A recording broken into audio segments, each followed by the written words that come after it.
ये video English और हिंदी दोनों लैंग्वेजेस में अवेलेबल है। मानवा की जर्नी। हमारा एमसी शिया, जो एक प्लेन क्रैश का इकलौता सर्वाइवर होता है, जंगल में भटकता हुआ पानी ढूंढ रहा है। उसी क्रैश में उसने अपने पेरेंट्स को भी खो दिया था। जब उसका शरीर जवाब देने लगता है और उसकी चेतना धुंधली होने लगती है, तभी एक आई पैच पहने स्पेशल फोर्सेस सोल्जर सामने आता है और उससे पूछता है कि क्या वो जिंदा रहना चाहता है। जब शिया हाँ कहता है तो वो आदमी साफ शब्दों में चेतावनी देता है कि अगर वो बचा तो उसकी जिंदगी लगातार लड़ाइयों से भरी होगी और उसे लगेगा कि काश यही मर गया होता।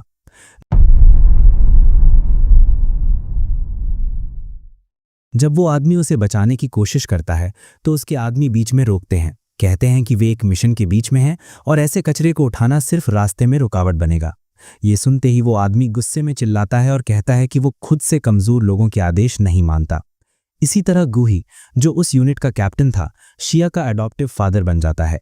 बेस लौटने पर गुजू शाह के हाथ में एक रिवॉल्वर थमाता है और कहता है कि अब ये उसका है। वो समझाता है कि उसे इसके साथ जीना भी है और इसके साथ मरना भी, लेकिन मरने का वक्त अभी बहुत दूर है।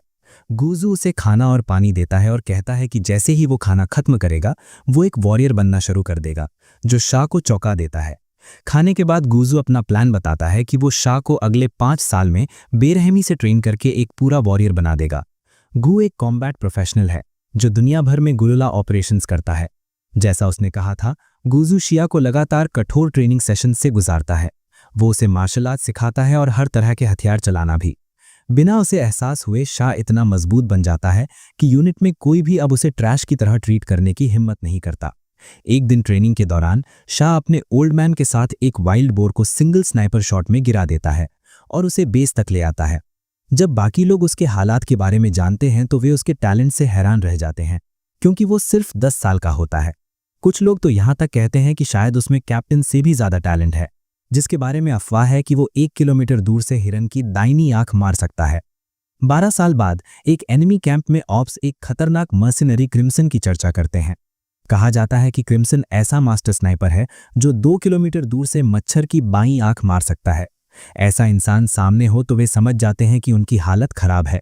एक रिक्रूट इस अफवाह पर यकीन नहीं करता, लेकिन तभी अचानक एक स्नाइपर बुलेट कहीं से आकर उसके सिर में घुस जाती है और पूरा कैंप अफरा तफरी में डूब जाता है। वे अपने ही टेरिटरी के गहरे हिस्से में होते हैं, इसलिए उन्हें लगता है कि किसी दुश्मन का घुसना नामुमकिन है। तभी एक और गोली चलती है और इस बार जनरल मारा जाता है। उधर क्रिम्सन, जो असल में शाह होता है, एक दूर स्काईस्क्रेपर से पूरे कैंप को साफ करते हुए मजे ले रहा होता है। उसे 50,000 के बदले जनरल को मारने और यूनिट को ज्यादा से ज्यादा नुकसान पहुंचाने का मिशन मिला होता है। जब वो रिपोर्ट करने के लिए लौटने वाला होता है तो एक एनिमी यूनिट उसे देख लेती है और उस पर टूट पड़ती है। मजबूर होकर वो अपना रिवॉल्वर निकालता है। उसे देखकर दुश्मन उसका मजाक उड़ाते हैं, उसे नॉविस कहते हैं, लेकिन उन्हें रिवॉल्वर की 3 खास खूबियों का अंदाजा नहीं होता। पहली, वो जैम नहीं होता। दूसरी, उसमें बड़े कैलिबर की हाई पेनिट्रेशन बुलेट्स लगती हैं और तीसरी, उस पर बैटलफील्ड की गॉडेस की डिवाइन प्रोटेक्शन होती है। सिर्फ 3 गोलियों में शाह अपनी ताकत साबित कर देता है और पूरी यूनिट खत्म कर देता है। बाद में गुजू उसे चॉपर से निकाल लेता है। चॉपर में गुजू उसे बधाई देता है कि उसने युद्ध में अपना तीसरा जनरल मार दिया है, लेकिन साथ ही एक नया मिशन सौंपता है जिसमें शाह को जापान जाना होगा। शाह मान लेता है कि शायद किसी प्राइम मिनिस्टर या बड़े आदमी की असैसिनेशन होगी, लेकिन बूढ़ा उसे रोककर बताता है कि उसे एक प्रेस्टीजियस हाई स्कूल में पढ़ाने जाना है। चूंकि शाह 5 भाषाएं फ्लुएंटली बोल सकता है, गुजू कहता है कि उसका मिशन इंग्लिश टीचर बनकर स्कूल में इन्फिल्ट्रेट करना है। कुछ ही देर में उसका फेक आईडी बन जाता है और उसे अंडरकवर नाम दे दिया जाता है।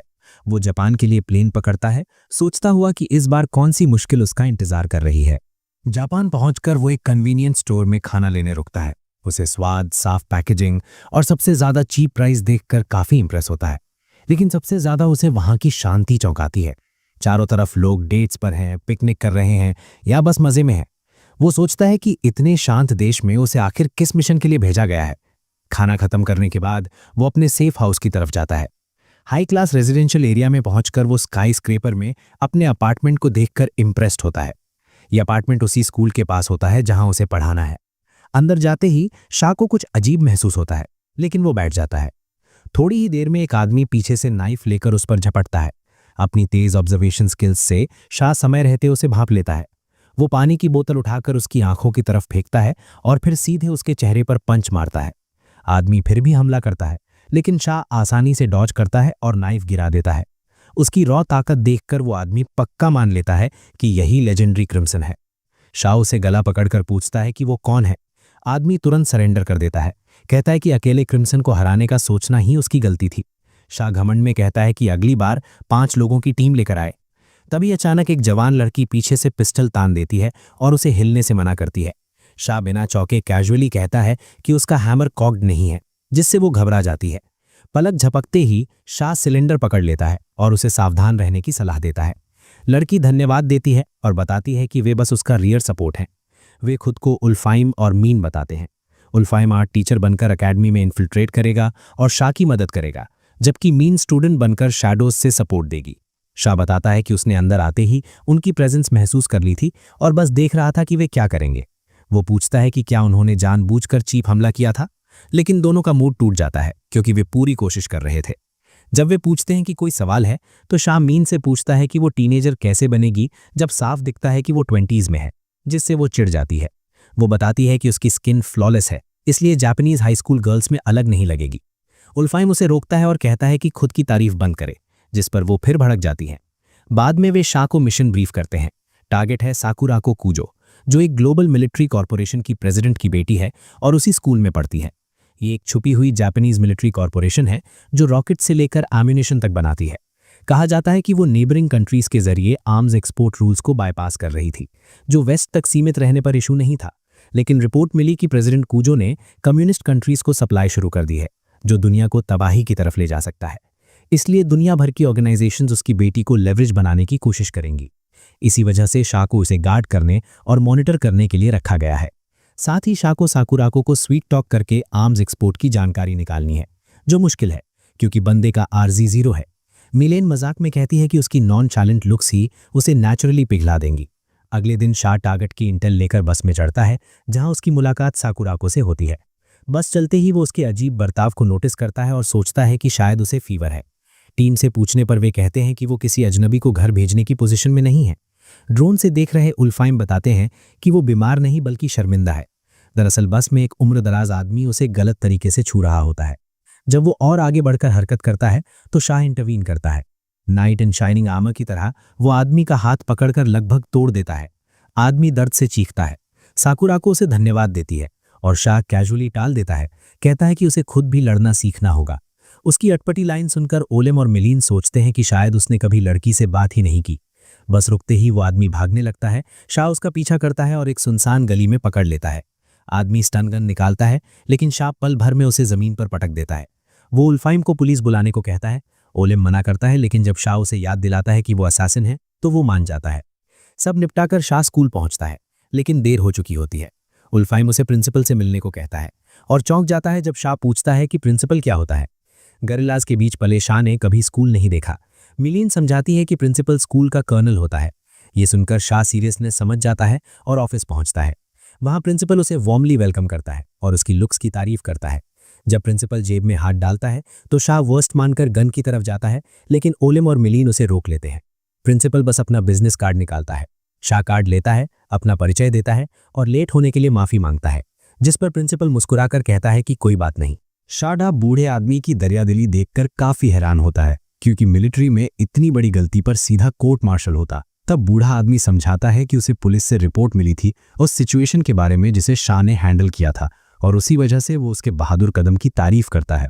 इसके बाद वो शाह को क्लास 2B का assistant home room teacher assign करता है, जहां साकुराको और मिलीन दोनों पढ़ती हैं। ऑफिस से निकलते वक्त शाह गलती से प्रिंसिपल को कर्नल कह देता है, जिससे बूढ़ा आदमी पूरी तरह चौंक जाता है। क्लासरूम की तरफ जाते हुए ओलेमहाइम को कंफर्म करना पड़ता है कि शाह के पास सिर्फ उसका रिवॉल्वर ही वेपन है। जब शाह क्लास के दरवाजे तक पहुंचता है, मिलीन उसे इशारा करती है कि अंदर जाए और ठीक से टीचर जैसा बिहेव करे। शाउटा दरवाजा खोलता है और अपनी जिंदगी की एक नई चुनौती का सामना करने के लिए तैयार होता है। स्टूडेंट्स क्लास में कदम रखते ही शाह हर किसी का ध्यान खींच लेता है। लड़कियां उसकी ऑरा और गुड लुक्स पर फिदा हो जाती हैं, जबकि लड़के मायूस दिखते हैं क्योंकि टीचर एक आदमी निकला। लड़कियां तुरंत उस पर सवालों की बौछार कर लेती हैं, फेवरेट फूड से लेकर वो कैसी महिलाओं को डेट करता है तक। मिलीन जानती थी कि शाह स्टूडेंट्स में पॉपुलर होगा, लेकिन इतना ज्यादा टेंशन उसे भी उम्मीद नहीं थी। अच्छी बात यह होती है कि टारगेट सकुराको भी उन्हीं लड़कियों में शामिल होती है।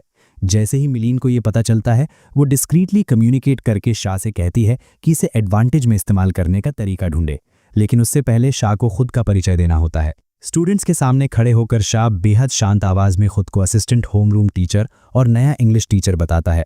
वो खास तौर पर यह भी कहता है कि वो 5 भाषाएं बोल सकता है और जो भी सीखना चाहे ब्रेक टाइम में उससे मिल सकता है।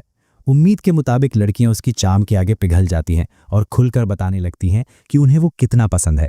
इसी बीच एक मेल स्टूडेंट जो सकुराको पर फिदा होता है, उसे नए हॉट टीचर पर ब्लश करते देख चलन से भर जाता है। होमरूम टीचर भी उसकी क्वालिफिकेशन से काफ़ी इंप्रेस्ड दिखती है। जब वो उससे हॉबीज़ पूछती है तो शाह स्नाइपिंग के बारे में सोचता है, लेकिन समझ जाता है कि ये नहीं कह सकता। वो कहता है कि उसकी मेन हॉबी वेट ट्रेनिंग है, जिससे स्टूडेंट्स और भी एक्साइटेड हो जाते हैं। लेकिन क्लास में एक चॉप्ड मेल स्टूडेंट ऐसा भी होता है जो जेलसी और हेट्रेड से जल रहा होता है। उसने पहले क्लासमेट्स को बताया था कि उसकी हॉबी भी वेट ट्रेनिंग है, लेकिन सबने उसका मजाक उड़ाया था। अब अट्रैक्टिव टीचर को अलग रिएक्शन मिलता देख उससे सहा नहीं जाता। वो गुस्से में एक बड़ा सा पेपर मोड़कर पूरी ताकत से टीचर की तरफ फेंक देता है ताकि उसकी ऑरा कम हो जाए। लेकिन शाह, जो पहले ही मुड़ चुका होता है, पेपर उसके सिर को छूने से पहले ही पकड़ लेता है। वो कैजुअली उसे ट्रैश कैन में डाल देता है, जिससे लड़कियां और भी ज्यादा उस पर फिदा हो जाती हैं। ब्रेक के दौरान लड़कियां पूरे स्कूल में शाह को ढूंढती फिरती हैं, लेकिन वो कहीं नहीं मिलता। सकुराको भी उससे बात करना चाहती है, कुछ ज्यादा पर्सनल वजहों से। जब मिलीन को ये पता चलता है, वो अल्फाइम से कांटेक्ट करती है, क्योंकि वो भी शाह को ढूंढ नहीं पा रही होती। थोड़ी खोज के बाद ओलिम उसे ढूंढ लेता है, लेकिन हालात शांत नहीं होते, इसलिए वो मिलीन को अलर्ट करता है। दोनों तुरंत उस जगह की तरफ दौड़ते हैं। स्कूल की एक बिल्डिंग के पीछे शाह एक स्टूडेंट से मिलता है जिसने उसे सकुराको के बारे में बात करने के लिए बुलाया था। स्टूडेंट के हाथ में बेसबॉल बैट देखकर शाह उलझ जाता है और पूछता है कि क्या वो बेसबॉल क्लब में है। गुस्से में स्टूडेंट जवाब देता है कि वो गो होम क्लब में है। हमेशा की तरह क्लूलेस शाह और कंफ्यूज हो जाता है और पूछता है कि क्या ऐसा कोई क्लब सच में होता है, जिससे स्टूडेंट का सब्र और टूट जाता है। स्टूडेंट बताता है कि उसे शाह पसंद नहीं है क्योंकि सकुराको से जिस तरह देखती है। शाउट कहता है कि उसे नहीं पता वो उसे कैसे देखती है और वो जाने वाला है क्योंकि उसे बेसबॉल खेलने में दिलचस्पी नहीं है। बस यही सुनते ही स्टूडेंट टूट जाता है और बैट लेकर उस पर झपट पड़ता है। खुलेआम ऐलान करता है कि वो शाह का सिर फोड़ देगा। पहला स्विंग आते ही शाह आसानी से डॉज करता है और उसे बताता है कि वो रेंज से बाहर है। स्टूडेंट और ज्यादा गुस्से में आकर कई स्विंग्स करता है, लेकिन शाह हर बार बचते हुए उसे सही तरीके से स्विंग करना सिखाता रहता है। आखिरकार शाह खेल से ऊब जाता है और हल्के से पाम स्ट्राइक में स्टूडेंट को बेहोश कर देता है। तभी ओलिम और मिलीन वहां पहुंचते हैं और ये देखकर दंग रह जाते हैं कि पहले दिन ही शाह ने एक स्टूडेंट को पीट दिया है। स्टूडेंट को बेहोश करने के बाद शाउटा उसे कंधों पर उठाकर स्कूल इन्फर्मरी ले जाता है। हॉलवेज से गुजरते वक्त बाकी स्टूडेंट्स हैरान होकर देखते हैं। कुछ लोग उसे क्लास 2B का डिलिंक्वेंट पहचान लेते हैं और मान लेते हैं कि वो किसी शरारत में घायल हुआ होगा। वहीं लड़कियां इस बात पर फुसफुसाने लगती हैं कि वो हॉट टीचर कौन है। ओलिम और मिलीन हालात को संभालते हुए कहते हैं कि डिलिंक्वेंट बस फिसल गया था और बेहोश हो गया था। क्लिनिक पहुंचकर जब वे उसे बेड पर लेटाते हैं, माइलिन शाओ से पूछती है कि क्या उसे अंदाजा है कि उसने उन्हें किस मुसीबत में डाल दिया है। शाओ जवाब देता है कि ये वैसा ही है जैसे उसने एक बार अपने ओल्ड मैन को गिराने की कोशिश की थी और खुद बुरी तरह पिट गया था। तभी उन्हें एहसास होता है कि शाओ नॉर्मल लाइफ से कितना दूर है। तभी हेल्थ अटेंडेंट प्रिंसिपल के साथ हांफता हुआ अंदर आता है। स्टूडेंट से कई रिपोर्ट्स मिलने के बाद वे हालात वेरीफाई करने आए होते हैं। अटेंडेंट स्टूडेंट की जांच करता है और प्रिंसिपल पूछता है कि क्या हुआ। मिन तुरंत कहती है कि स्टूडेंट बनाना पील पर फिसल गया था और सिर्फ फर्श पर लगने से बेहोश हो गया। वो बताती है कि शाओ ने उसे उसी हालत में पाया और अकेले उठाकर क्लिनिक ले आया। हेल्थ अटेंडेंट बीच में टोकता है कि इंजरी बनाना पील वाली नहीं लगती और वे उसे बेवकूफ़ नहीं बना सकते। वो लंबा लेक्चर देता है कि वो 40 साल से नर्स है और उसके पास कराटे में ब्लैक बेल्ट भी है। अंत में वो कहता है कि स्टूडेंट को पाम स्ट्राइक लगी है और सीधे शाओ पर शक करता है। प्रिंसिपल ये सुनकर स्तब्ध रह जाता है और शाओ से डिनाई करने का इंतजार करता है, लेकिन अटेंडेंट दबाव डालता है और कहता है कि स्टूडेंट के उठने से पहले सच कबूल कर ले। हालात बिगड़ते देख माइलिन डिस्क्रीटली शाओ से कहती है कि ये काम रहने का वक्त नहीं है, वरना उसकी जॉब जा सकती है। शाओ शांति से जवाब देता है कि घबराने की जरूरत नहीं, ये बड़ा इशू नहीं बनेगा। वैसे भी उसे लगता है कि जॉब गई भी तो वो टारगेट को प्रोटेक्ट कर पाएगा। तभी स्टूडेंट होश में आकर चिल्लाता है और खुद को टटोलता है कि वो जिंदा है या नहीं। वो क्लिनिक पहचान लेता है। जब अटेंडेंट पूछता है कि क्या शैडो ने उसके साथ ही किया, वो सच बताने ही वाला होता है, लेकिन किसी वजह से चुप रह जाता है। बूढ़ा अटेंडेंट उसकी चुप्पी को डर मान लेता है और पुलिस बुलाने लगता है, लेकिन स्टूडेंट उसे रोक देता है। वो कहता है कि वो गिरने से घायल हुआ था और इसे बड़ा मुद्दा नहीं बनाना चाहिए। अटेंडेंट को यकीन नहीं होता और वो और दबाव डालता है, तो स्टूडेंट भड़क कर उसे टूथलेस ओल्ड गीजर कह देता है और दखल ना देने को कहता है। जैसे ही अटेंडेंट का गुस्सा स्टूडेंट की बदतमीजी पर जाता है, असली मामला दब जाता है। डिलिंक्वेंट शाओ के पास से गुजरते हुए फुसफुसाता है कि वो इसका बदला लेगा। उसकी हरकतों की वजह से टीम आसानी से सिचुएशन क्लियर कर लेती है और शाओ बच जाता है। बाहर निकलते हुए शाओ कैजुअली कहता है कि डिलिंक्वेंट्स और मर्सनरीज एक जैसे होते हैं, दोनों अपनी रेपुटेशन पर जीते हैं। उसने दाम लगाया था कि डिलिंक्वेंट ये नहीं चाहेगा कि सबको पता चले कि उसे नए टीचर ने रैग डॉल बना दिया। ये सुनकर ओलेम और माइलिन काफी इंप्रेस हो जाते हैं और मान लेते हैं कि शाओ सच में कोई आम मर्सनरी नहीं है। टीम फिर से अपनी प्रिंसेस को प्रोटेक्ट करने के मिशन पर लौट आती है। रास्ते में माइलिन एक कॉर्नी जोक मारती है, मिशन को मारियो ब्रदर्स से कंपेयर करती है, लेकिन शाओ को कुछ समझ नहीं आता। उधर एक सस्पिशियस स्टूडेंट साकुराको का पीछा करता हुआ सोचता है कि अगर उसने उसे पकड़ लिया तो पूरी दुनिया उसकी होगी। टीम साकुराको को लॉकर रूम के पास शूज बदलते हुए देखती है और समझ जाती है कि वो घर जाने वाली है। उल्हाइम जापानीज कल्चर पर सवाल उठाता है कि शूज क्यों बदलते हैं जब क्लीनर्स होते हैं, लेकिन मिन उसे इग्नोरेंट कहकर चढ़ाती है। दोनों बहस में पड़ जाते हैं। जैसे ही साकुराको बाहर जाती है, शाओ कुछ अजीब नोटिस करता है और ओलिम व मिन को फ्रीज रहने का इशारा करता है। वो बताता है कि बाकी स्टूडेंट्स जा रहे हैं, लेकिन एक स्टूडेंट लॉकर रूम में रुका हुआ है और सीधे साकुराको के लॉकर के पीछे खड़ा है। वो स्टूडेंट पीप होल सेट कर रहा होता है ताकि चोरी छिपे उसकी फोटोज ले सके। शाओ उसे टोकने ही वाला होता है कि वो साकुराको की इंडोर शूज उठाकर उन्हें सूंघने लगता है। ये देखकर बाकी दो लोग शाओ से कहते हैं कि उसे छोड़ दे, ये बस एक पर्वर्ट है जिसे जापान में हेंताई कहते हैं। भले ही हेंताई शब्द अब पूरी दुनिया में जाना जाता हो, शाओ को फिर भी कोई आइडिया नहीं होता। स्टूडेंट शूज सूंघते हुए अपने दिमाग में गंदी फैंटेसीज बनाता है। ओलिम शाओ को समझाता है कि कुछ लोग मेंटली डिरेल्ड होते हैं जो बिना बात किए दूसरों की चीजें चुराकर फैंटेसीज बनाते हैं। शाओ को यकीन नहीं होता कि इतना अजीब इंसान एग्जिस्ट कर सकता है। उसे लगता है कि इस किड का कोई मोटिव है, इसलिए वो डिसाइड करता है कि वो सीधे इंटेरोगेशन करेगा। शाओ के जाने पर माइलिन को चिंता होती है, लेकिन ओलिम कहता है कि उसे ये सब खुद एक्सपीरियंस करने देना चाहिए। वो मिन को साकुराको के पीछे जाने और दोस्ती बढ़ाने को कहता है। मिन चली जाती है और उल्हाइम शाओ पर नजर रखने रुकता है। क्रीपी स्टूडेंट घर जाते वक्त साकुराको की फोटोज देख रहा होता है, तभी शाओ डिस्गाइज में पीछे से आता है और उसके सिर पर प्लास्टिक बैग डाल देता है। वो उसे जिंदा रहना है तो कोऑपरेट करने को कहता है। स्टूडेंट डर के मारे मान जाता है। शाओ उसे अबैंडन्ड वेयरहाउस ले जाकर चेयर से बांधकर टूटे कांच से धमकाते हुए पूछताछ करता है कि किस ऑर्गेनाइजेशन ने उसे हायर किया है। किड क्लूलेस लगता है तो शाओ बड़े बड़े ऑर्गेनाइजेशंस के नाम गिनाने लगता है और कहता है कि उसने उन सब के लोग मार रखे हैं और वो भी एक्सेप्शन नहीं होगा। डर से कांपता किड कहता है कि वो साकुराको को नुकसान नहीं पहुंचाना चाहता। फिर भी शाओ यकीन नहीं करता और आरोप लगाता है कि वो उसके जूतों में पॉइजन या एक्सप्लोजिव्स डालने की कोशिश कर रहा था। लेकिन वो लड़का समझाता है कि मॉडर्न डे जापान में किसी आम सिविलियन के लिए पॉइजन या एक्सप्लोसिव जैसी चीजें हासिल करना नामुमकिन है। फिर भी शोटो इंटेरोगेशन को अगले लेवल पर ले जाने का फैसला करता है। वो लड़के से कहता है कि वो उसकी गर्दन की चमड़ी छीलने वाला है और अगर वो जरा भी हिला तो इसका मतलब है कि वो साकुराको को टारगेट करने वाला एजेंट है। लेकिन अगर वो सह गया तो वो हाई गट्स वाला एजेंट है जिसके इरादे और गहरे हैं। ये सुनते ही पहले से ही डर के मारे भीगा हुआ लड़का और ज्यादा घबरा जाता है। शोटा फिर फेक अटैक करता है जिससे लड़का डर के मारे पेशाब कर देता है और बेहोश हो जाता है। उसकी रिएक्शन से शोटो कंफर्म कर लेता है कि वो एजेंट नहीं है। थोड़ी देर बाद ओलिम अंदर आता है और शिया को धन्यवाद देता है कि उसने सच में उस स्टूडेंट पर हमला नहीं किया। वे दोनों उस लड़के को बस स्टॉप तक ले जाते हैं और वहीं छोड़ देते हैं ताकि होश में आने पर वो घर चला जाए। इसके बाद वे साकुराको की प्रोटेक्शन दोबारा संभालने निकल जाते हैं। उधर मीन साकुराको से जा मिलती है और दिखावा करती है कि वो भी उसी रास्ते जा रही है, लेकिन उन्हें नहीं पता होता कि एक प्रोफेशनल स्नाइपर साकुराको पर निशाना साधे आदेश का इंतजार कर रहा है। मीन को साकुराको के पास आते देख स्नाइपर मिशन खराब नहीं करना चाहता, इसलिए परफेक्ट शॉट का इंतजार करता है। उधर बिल्कुल अनजान मीन साकुराको से मेकअप वगैरह की बातें करती है और खुद को जापान में पढ़ने वाली फॉरेनर बताती है। जब उसे पता चलता है कि जापानी स्कूल्स में मेकअप अलाउड नहीं है तो मीन भड़क जाती है और स्कूलिंग सिस्टम को बहुत स्ट्रिक्ट कहकर क्रिटिसाइज करने लगती है। वो बताती है कि ओवरसीज स्टूडेंट्स अपनी मर्जी से कपड़े पहनते हैं, एक्ट करते हैं और स्मोकिंग तक करते हैं। साकुराको ये सुनकर दंग रह जाती है।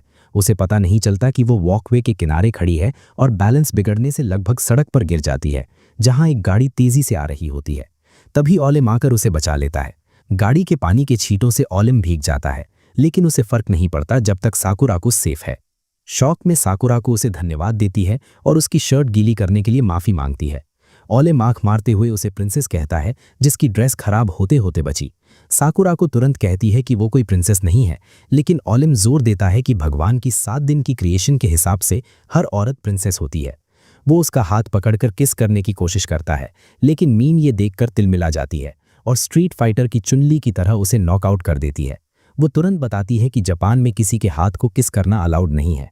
फिर वो ओल्हाइम की ओरिजिन पर तंज कसती है और दोनों बिल्ली कुत्ते की तरह लड़ने लगते हैं। ये सब देखकर साकुरा को हंसते हुए कहती है कि वे भाई बहन की तरह झगड़ते हैं। बाद में असैसिन्स आपस में बात करते हैं और मीन को ओलिम से पता चलता है कि किसी ने साकुराको को टारगेट करने की कोशिश की थी। उसी वक्त रूफटॉप पर स्नाइपर साकुराको पर निशाना लगाए होता है, लेकिन शिया वहां पहुंचकर उसका दिमाग उड़ा देता है। शिया सोचता है कि वे लोग कौन थे और क्या वे साकुराको को किडनैप करना चाहते थे। उसी रात साकुराको के कमरे में उसकी मेड केन उसे बार बार आह भरते देख पूछती है कि क्या बात है। साकुराको घबरा जाती है, लेकिन केन उसे नाम से बुलाने की याद दिलाती है, जैसा उसके पिता ने कहा था। साकुराको हिचकिचाते हुए ऐसा करती है और मेड शांत हो जाती है। केन उसे याद दिलाती है कि कूजो फैमिली की बेटी होने का गर्व कभी ना भूले। ये एक नोबल फैमिली है जो हेयान एरा से चली आ रही है। डांट खाने के बाद साकुराको केन से पूछती है कि क्या वो कभी प्यार में पड़ी है। केन को समझने में वक्त लगता है। फिर वो बताती है कि कूजो हाउस होल्ड का हिस्सा होना रिश्तों को कैसे प्रभावित करता है। साकुराको तुरंत मना करती है कि वो प्यार में नहीं है, लेकिन केन हैरान करते हुए कहती है कि किसी कॉमनर से प्यार करने पर कोई फैमिली रूल नहीं है। केन बताती है कि वो मेड होने से पहले एक औरत है और प्यार में पड़ी हर लड़की की एलाय है। वो साकुराको का हाथ पकड़कर पिंकी प्रॉमिस करती है और उसके फैसले को सपोर्ट करने की बात कहती है। साकुराको खुश हो जाती है, लेकिन केन ये कहना भूल जाती है कि जिस जेंटलमैन की वो बात कर रही है वो काफ़ी रीजनेबल है। वही जेंटलमैन प्रैक्टिस अरीना में डमीज पर गोलियां चला रहा होता है और सारी बुलजाई पर लगती हैं। मीन शॉट्स देखकर नोटिस करती है कि गोलियां लेफ्ट साइड की तरफ झुकी हैं और पूछती है कि फिर बुलजाई क्यों कहते हैं। ओलिम उसे ह्यूमन एनाटॉमी का डायग्राम दिखाकर बताता है कि इंसान का दिल लेफ्ट साइड में होता है। मीन शर्मिंदा होकर उसे शो ऑफ कहकर इंसल्ट कर देती है। ओलिम फिर शिया की तारीफ करता है और कहता है कि वो ओलंपिक्स में गोल्ड मेडल जीत सकता है। शिया ओलंपिक्स को एमेचर कंपटीशन कहता है और बताता है कि वो प्रो है। फिर वो ओलिम्स से एनिमी ऑर्गेनाइजेशन की जानकारी पूछता है, लेकिन उसकी हालत देखकर उल्हिम की जॉब पर सवाल करता है।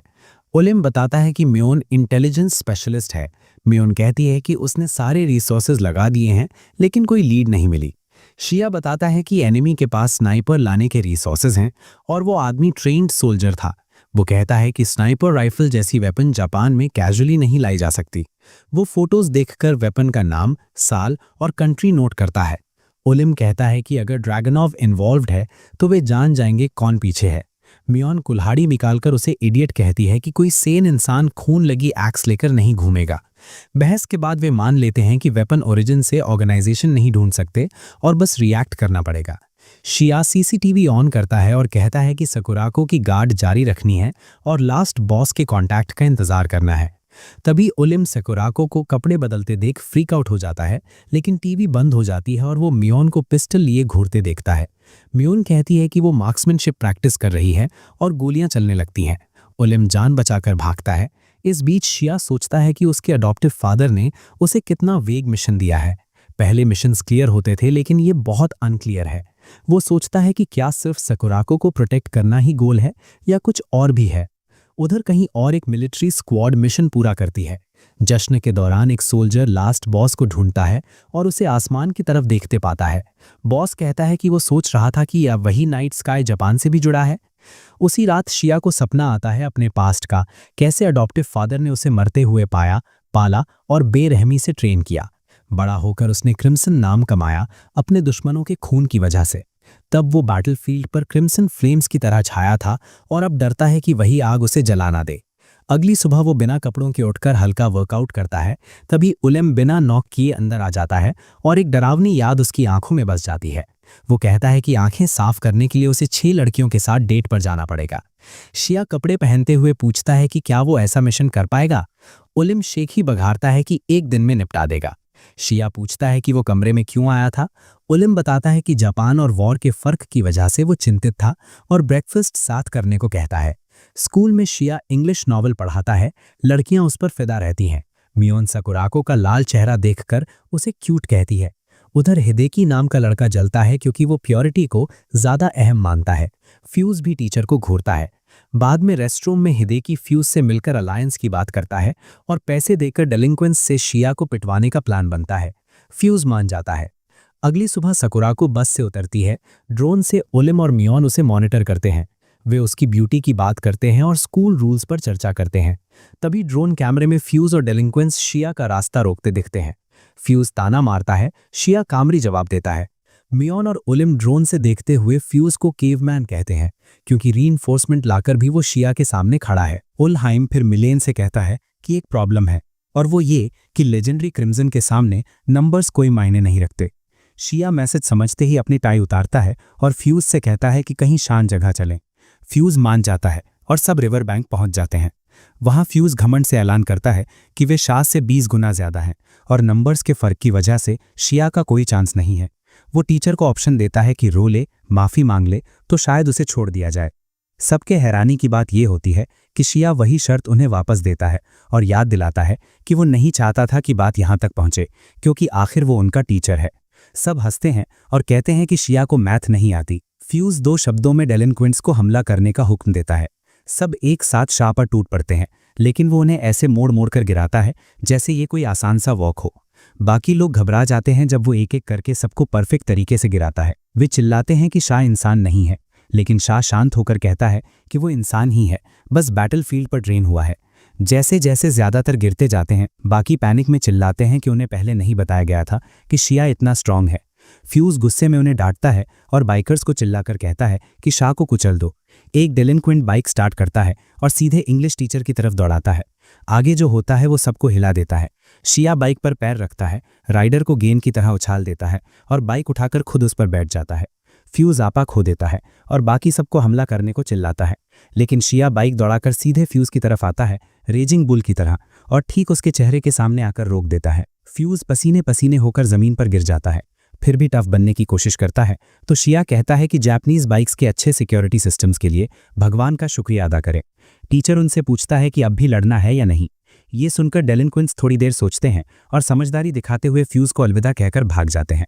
फ्यूज हैरान होकर उन्हें वापस बुलाता है, लेकिन वे ही उसे कावड़ कहकर चुप करा देते हैं। जो लड़के बचे रहते हैं वे फ्यूज को सलाह देते हैं कि छोड़ दे, क्योंकि पहले भी वे 20 थे और तब भी कुछ नहीं कर पाए थे। झुंझलाकर फ्यूज दांत भींचता है और शाह को फाइटर कहकर चिल्लाता है। शिया शांति से पूछता है कि वो चाहता क्या है और फिर उसे कावड़ कह देता है। फ्यूज मान लेता है कि शिया लड़ने में अच्छा है, लेकिन पूछता है कि क्या उसके पास गट्स हैं। शाह पूछता है मतलब क्या, तो फ्यूज चिकन रेस का प्रस्ताव रखता है। वो दूसरी बाइक पर चढ़कर उसे चुनौती देता है, जहां दीवार की तरफ दौड़ते हुए जो पहले ब्रेक लगाएगा वही हारेगा। मिलेन ये देखकर भड़क जाती है कि शाह इतनी बेवकूफ़ी वाली गेम के लिए मान गया। वो उल्हिम से कहती है कि उसे कनेक्ट करे। कनेक्शन होते ही वो पूछती है कि क्या वो सच में ये चैलेंज ले रहा है, और शाह हाँ करता है। वो उसे डांटती है कि क्या वो डम है जब वो सबको पीटकर मामला खत्म कर सकता है। वो पूछती है कि अगर किसी तरह वो हार गया तो क्या करेगा। शाउटा कहता है कि पुल पार करके ही पता चलेगा और ऑडियो डिस्कनेक्ट कर देता है। मिलेन गुस्से में उल्हिम पर चिल्लाती है कि शाह ने ऑर्डर्स वायलेट किए हैं और बॉस को पता चला तो क्या होगा। वो उल्हिम से ऑडियो वापस चालू करने को कहती है, लेकिन वो मना कर देता है। मिलेन उसे मारती है और बेवकूफ़ कहती है, लेकिन उल्हिम कहता है कि शाह कभी नहीं हारेगा। उल्हिम को याद आता है जब शाह ने पहले फ्यूज को नॉकआउट किया था और इन्फर्मरी ले जा रहा था, तब उसने पूछा था कि वो उस लड़के के साथ इतना नरम क्यों है। तब शाह ने बताया था कि साउथ अमेरिका के जंगलों में लड़ते वक्त उसके यूनिट में उससे कहीं छोटा एक सोल्जर आया था। लड़का बहुत छोटा था, फिर भी शाह और लास्ट बॉस ने उसे लड़ने दिया क्योंकि उसे अपने परिवार को खिलाना था।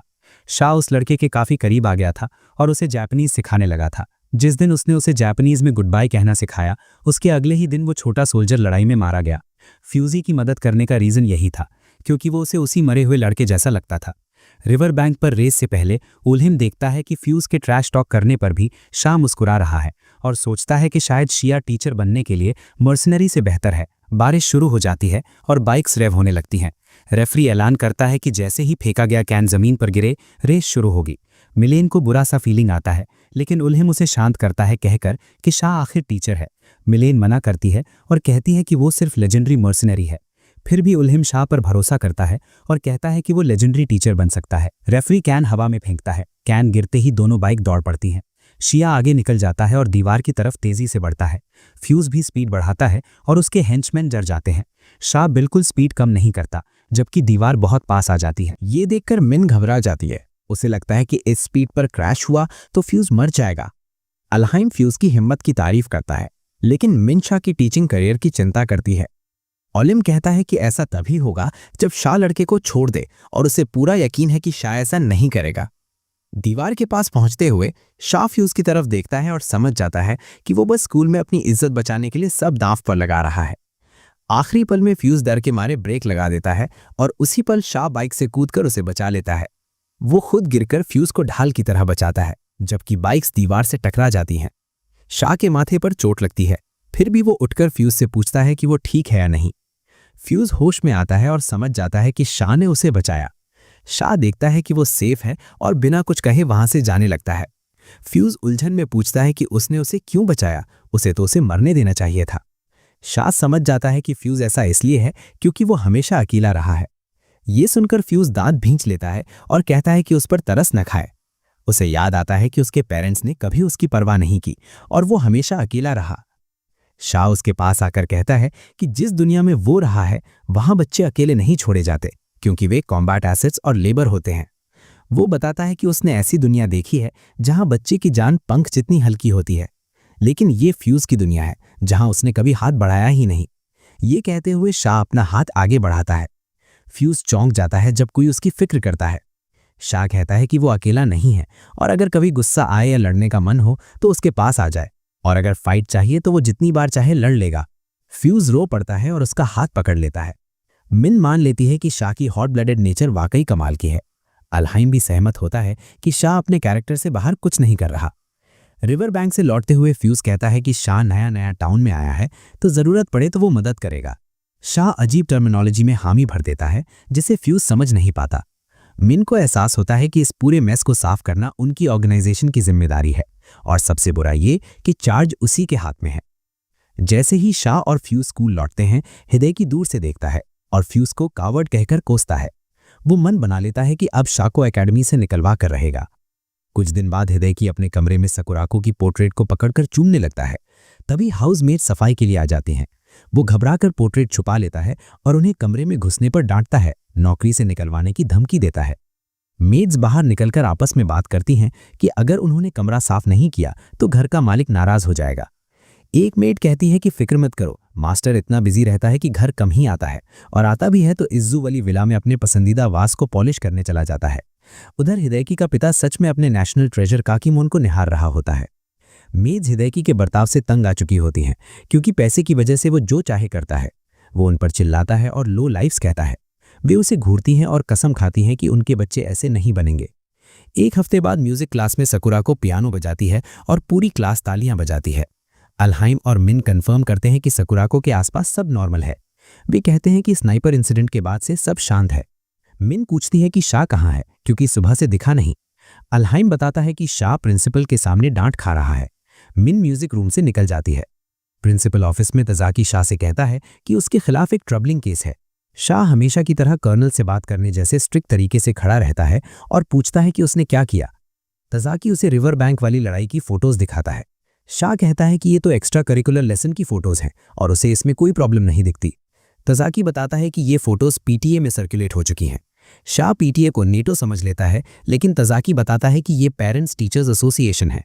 शाह अब भी हल्का रहता है, लेकिन प्रिंसिपल बताता है कि पीटीए के पास उससे भी ज्यादा पावर है। ये सुनकर शाह को झटका लगता है। तजाकी उसे पीटीए प्रेसिडेंट मिसेस उशीमा के बारे में बताता है। वो एक लेटर दिखाता है जिसमें शाह को डिसमिस करने की मांग है, वरना लड़ाई की वीडियोस वेब पर लीक होंगी। मिशन खतरे में देख शाह डिसाइड करता है कि वो केस की तह तक जाएगा। उसे यकीन है कि फ्यूज स्निच नहीं कर सकता, इसलिए कोई तीसरा इन्वॉल्व है। वो प्रिंसिपल को भरोसा देता है कि सच सामने लाएगा। मीटिंग के बाद शाह टीम को सब बता देता है। सकुराको तब तक घर जा चुकी होती है। थोड़ी देर में मिसेस उशीमा पेपर सर्कुलेट करती हैं जिनमें शाह को स्टूडेंट पीटते दिखाया गया है, आंखें ब्लैकआउट करके। अलहाइम पूछता है कि शाह इतना रिलैक्स्ड क्यों है और प्लान क्या है। मिन भी पूछती है कि पीटीए के खिलाफ उसका अगला कदम क्या होगा।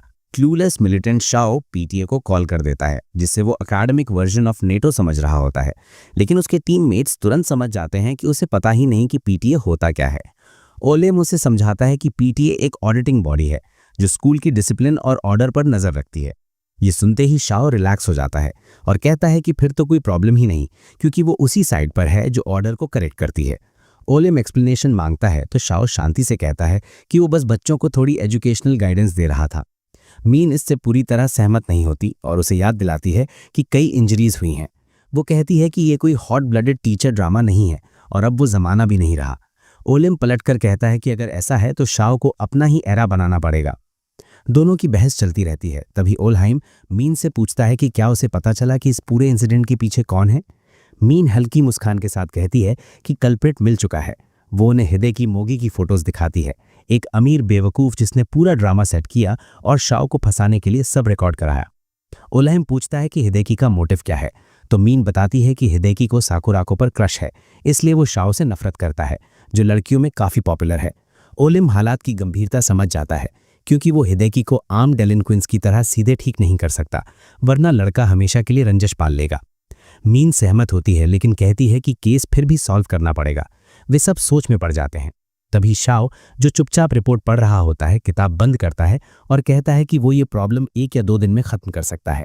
दोनों उत्सुकता से डिटेल्स पूछते हैं, लेकिन वो बस इतना ही कहता है। उसी शाम हिदेकी गुस्से में फ्यूज से भिड़ जाता है कि उसने इतना पैसा लेने के बाद भी शाओ को हटाया क्यों नहीं। वो फ्यूज पर भड़कता है कि वो टीचर के सामने पूंछ हिलाने लगा है, लेकिन फ्यूज कहता है कि शाओ बुरा इंसान नहीं है। टीचर की तारीफ सुनते ही हिदेकी आग बबूला हो जाता है और फ्यूज को झकझोरते हुए कहता है कि वो किसी सोप ऑपरा में नहीं जी रहा। वो फ्यूज को आर्टिकल दिखाता है जो उसने पब्लिश कराया है और कहता है कि अब बस वक्त की बात है, शाओ को स्कूल से निकाल दिया जाएगा। फ्यूज आर्टिकल देखता है, फिर कंधे उचकाकर कहता है कि उससे बहस करना बेकार है। वो हिदेकी के कंधे पर हाथ रखता है और जाते जाते कहता है कि उम्मीद है वो कभी बदल पाएगा और उस दिन वे साथ आर्केड चलेंगे। फ्यूज के पीछे हटते ही हिदेकी गुस्से में पैर पटकता है और उसे कावड़ कहता है। वो फ्यूज को पैसों का भूखा पॉपर कहकर गाली देता है। अकेला रह जाने पर हिदेकी बड़बड़ाता है कि सब लोग सिर्फ अच्छे चेहरे की वजह से शाओ के इशारों पर नाच रहे हैं। तभी वो तय करता है कि वो टीचर को नर्क का स्वाद चखाएगा। उसी रात तीनों एजेंट्स डिस्गाइज में शहर की सड़कों पर ड्राइव कर रहे होते हैं और पीछे की सीट पर हिदेकी बंधा और मुंह पर कपड़ा ठूसे हुए आंसुओं में डूबा पड़ा होता है। दोस्तों, अगर आपको ये छोटा सा चैप्टर पसंद आया हो तो जल्दी से 2500 लाइक्स, 550 कमेंट्स और हाइप बटन दबाना मत भूलना। अगर आप सपोर्ट करते रहोगे तो कल ही पूरा 1 घंटे का एपिसोड लेकर आऊँगा। तो अभी जाओ, लाइक करो, कमेंट करो, हाइप बटन दबाओ और शेयर भी कर दो। चलो।